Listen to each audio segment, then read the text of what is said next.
पाठ 5। संज्ञा। नाउन। संज्ञा शब्द नाम का सूचक है।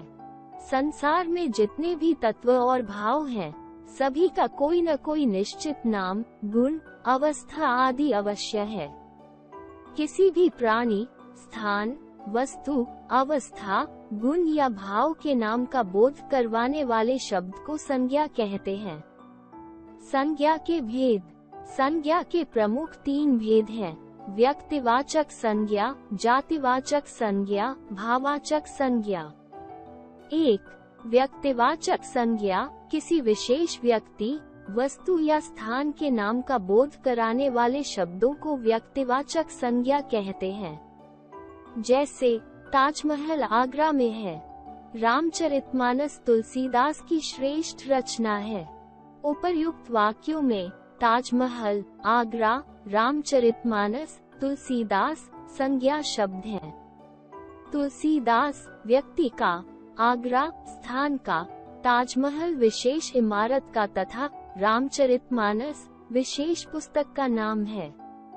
विशिष्ट नाम का ज्ञान करवाने वाली ये व्यक्तिवाचक संज्ञाएं हैं। वृक्षों, पर्वतों, नदियों, समुद्रों, दिनों, महीनों, त्योहारों, दिशाओं आदि के नाम भी व्यक्तिवाचक संज्ञा होते हैं। 2. जातिवाचक संज्ञा किसी एक प्राणी, वस्तु व स्थान की संपूर्ण जाति का बोध कराने वाले शब्दों को जातिवाचक संज्ञा कहते हैं। जैसे हाथी नदी में नहा रहा है, बच्चे किताब पढ़ रहे हैं। हाथी, नदी, बच्चे तथा किताब शब्द किसी विशिष्ट नाम का परिचय नहीं दे रहे हैं, बल्कि अपनी संपूर्ण जाति के सूचक हैं। इसलिए ये जातिवाचक संज्ञा शब्द हैं। खिलाड़ी, झाड़ू, पेंसिल, चिड़िया, पक्षी, महानगर, शहर, गांव, राजनेता, लड़की, स्त्री आदि शब्द जातिवाचक संज्ञा शब्द होते हैं। 3. भाववाचक संज्ञा किसी वस्तु, व्यक्ति, प्राणी या पदार्थ आदि के गुण, दोष, स्वभाव, अवस्था, दशा, व्यापार, भाव आदि का बोध कराने वाले शब्दों को भाववाचक संज्ञा कहते हैं। जैसे चारों ओर हरियाली से खेतों की सुंदरता देखने योग्य है। बचपन, बुढ़ापा, यौवन, क्रूरता, बेचैनी, लंबाई, चौड़ाई, अमीरी, सुंदरता, हरियाली, मोटापा, मधुरता, गरीबी आदि भाववाचक संज्ञा हैं। जातिवाचक संज्ञा के उपभेद। जातिवाचक संज्ञा के 2 उपभेद हैं: द्रव्यवाचक संज्ञा व समूहवाचक संज्ञा। द्रव्यवाचक संज्ञा किसी द्रव, पदार्थ या धातु का बोध करवाने वाले संज्ञा शब्द द्रव्यवाचक संज्ञा कहलाते हैं। जैसे सोना एक कीमती धातु है। जूस पीना बच्चों के लिए लाभदायक है। सोना तथा जूस पदार्थ व द्रव के सूचक हैं, अतः ये द्रव्यवाचक संज्ञा है। समूहवाचक संज्ञा किसी समूह या समुदाय का बोध करवाने वाले शब्द समूहवाचक संज्ञा कहलाते हैं। जैसे लड़कों की टोली मैदान में खेल रही है। कक्षा में बहुत कम छात्र उपस्थित हैं। टोली, कक्षा, झुंड, वीर, सभा, सेना, दल, परिवार, समिति आदि समूहवाचक संज्ञा शब्द हैं। व्यक्तिवाचक संज्ञा का जातिवाचक संज्ञा के रूप में प्रयोग। जब व्यक्तिवाचक संज्ञा किसी विशेष व्यक्ति का बोध न करवाकर उस व्यक्ति के गुण, दोषों से युक्त सभी व्यक्तियों का बोध करवाती है, तब वह जातिवाचक संज्ञा बन जाती है। जैसे आज भी जयचंदों की कमी नहीं है, विभीषणों से ही घर का नाश होता है। इसमें जयचंद व विभीषण व्यक्तिवाचक संज्ञा है, परंतु यहाँ इनका प्रयोग क्रमशः देशद्रोही व घर के भेदी के रूप में हुआ है। इसलिए संपूर्ण जाति का बोध कराने के कारण ये जातिवाचक संज्ञाएं हैं।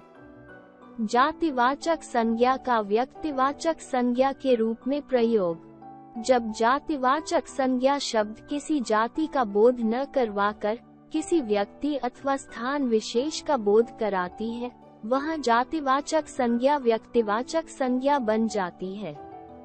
जैसे नेहरू जी बच्चों में बहुत लोकप्रिय थे। गांधी जी ने देश को सत्य व अहिंसा का मार्ग दिखाया। नेहरू व गांधी संपूर्ण जाति का बोध करवाने के कारण जातिवाचक संज्ञा शब्द हैं।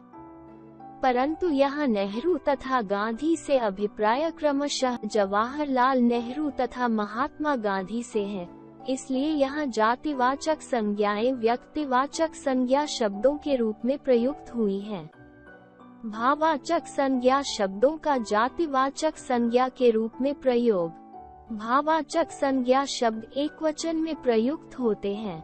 यदि भाववाचक संज्ञाओं का प्रयोग बहुवचन में होता है तो ये जातिवाचक संज्ञा का रूप ले लेती हैं। जैसे हमें अपनी बुराइयों पर जीत पानी चाहिए। आधुनिक संचार साधनों से दूरियां मिट गई हैं। भाववाचक संज्ञाओं का निर्माण। भाववाचक संज्ञा शब्दों का निर्माण जातिवाचक संज्ञा, सर्वनाम, विशेषण, क्रिया तथा अव्यय शब्दों से होता है। जातिवाचक संज्ञा से जातिवाचक संज्ञा, भाववाचक संज्ञा।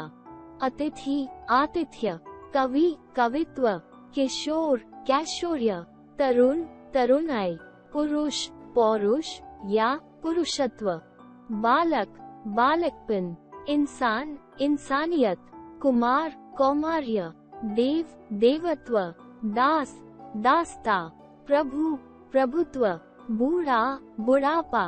सर्वनाम से सर्वनाम, भाववाचक संज्ञा, अपना, अपनापन या अपनत्व, निज, निजता या निजत्व, तेरा, तेरापन, मेरा, मेरापन।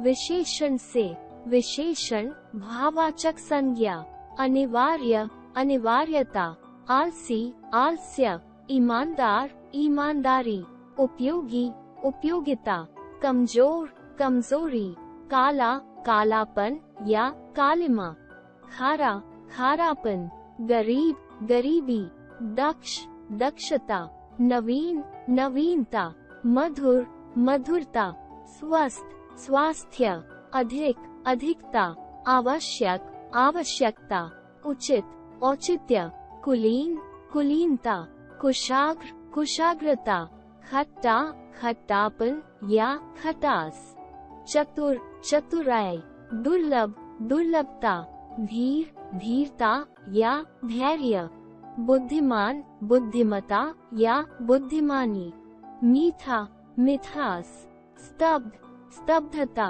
क्रिया से क्रिया, भाववाचक संज्ञा, कसना, कसावट, घबराना, घबराहट, चिल्लाना, चिल्लाहट, चीखना, छींक, जगमगाना, जगमगाहट, डरना, डर, थकना, थकावट, थकान, पूजना, पूजा, भूलना, भूल, लुभाना, लोभ, कटना, कटाव, चुनना, चुनाव, चलना, चाल, छटपटाना, छटपटाहट, जीतना, जीत, हारना, हार, दौड़ना, दौड़, बुनना, बुनाई, लूटना, लूट, सजाना, सजावट।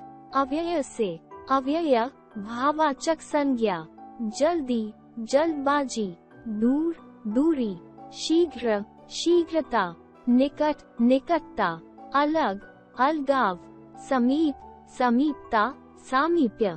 अब दोहराने की बारी। किसी व्यक्ति, वस्तु, प्राणी, स्थान या भाव के नाम का बोध करवाने वाले शब्द संज्ञा कहलाते हैं। संज्ञा के प्रमुख 3 भेद हैं: व्यक्तिवाचक, जातिवाचक व भाववाचक संज्ञा। जातिवाचक संज्ञा के 2 उपभेद हैं: द्रव्यवाचक व समुदायवाचक संज्ञा। कभी कभी जातिवाचक संज्ञा व्यक्तिवाचक के रूप में व व्यक्तिवाचक संज्ञा जातिवाचक के रूप में प्रयुक्त होती है। भाववाचक संज्ञा का निर्माण जातिवाचक संज्ञा, सर्वनाम, विशेषण, क्रिया व अव्यय शब्दों से होता है।